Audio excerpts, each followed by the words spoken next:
Halo semua, tidak seperti video yang lainnya, di video ini kita akan membagikan tutorial bagaimana cara menggunakan serta membaca jangka sorong. Jangka sorong sendiri merupakan alat ukur yang banyak digunakan pada mechanical engineering.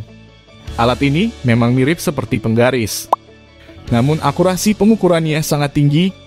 Hal itu disebabkan karena jangka sorong mampu mengukur benda dengan ketelitian 0,02 mm. Dalam dunia teknis, jangka sorong memang bukan yang paling akurat, karena masih ada mikrometer yang tingkat ketelitiannya mencapai 0,01 mm. Namun, jangka sorong bisa digunakan untuk mengukur 3 jenis pengukuran sekaligus. Alat ini bisa mengukur ketebalan atau diameter luar. Jangka sorong juga bisa mengukur lebar celah atau diameter dalam. Dan alat ini juga bisa mengukur kedalaman suatu celah. Jadi, hanya dengan satu alat ini kita bisa mengukur lebih banyak benda kerja.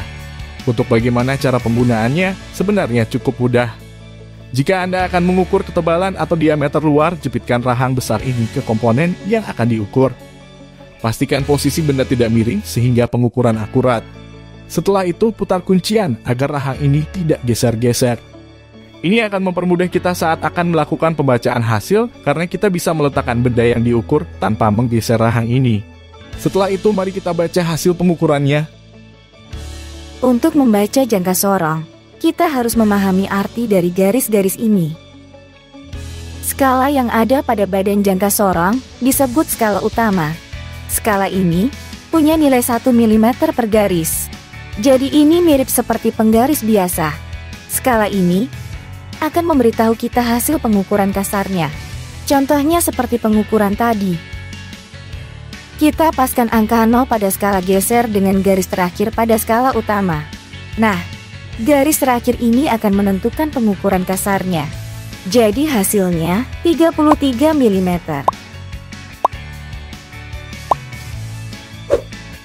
Untuk skala geser yang ada di bawah, digunakan untuk menentukan nilai halusnya atau nilai komanya. Nah, berbeda dengan skala utama, skala geser ini punya nilai 0,02 mm tiap garisnya.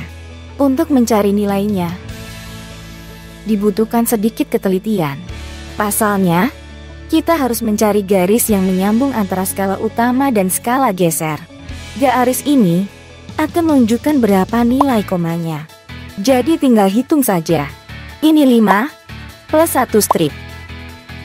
Jadi 0,5 ditambah 0,02. Hasilnya 0,52. Kalau digabungin, maka hasil pengukuran diameter piston adalah 33 ditambah 0,52 mm. Hasilnya 33,52 mm.